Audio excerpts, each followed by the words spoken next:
J'aimerais savoir par rapport à la dîme qu'on donne dans les églises. Très bonne question, ma sœur. La dîme, c'était une loi mosaïque. On ne peut plus la payer aujourd'hui. N'est-ce pas? Parce qu'on vous dit dans les églises que si vous ne payez pas la dîme, vous ne serez pas béni. C'est ça, non? Ok. Bill Gates n'est pas chrétien. C'est l'homme le plus riche au monde. En tout cas, un des hommes les plus riches. Mais il ne paye pas sa dîme. Et on va dire que parce qu'il a de l'argent, qu'il est béni.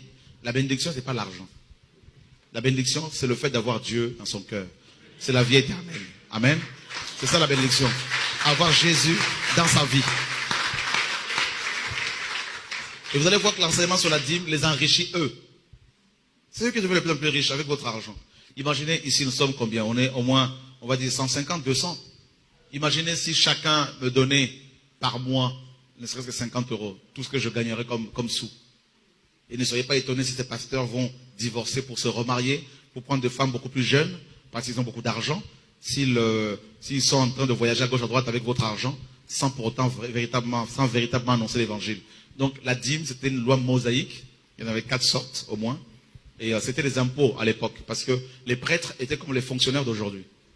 Et la constitution, en Israël, c'était la Torah. Et aujourd'hui, nous payons les impôts à l'État français.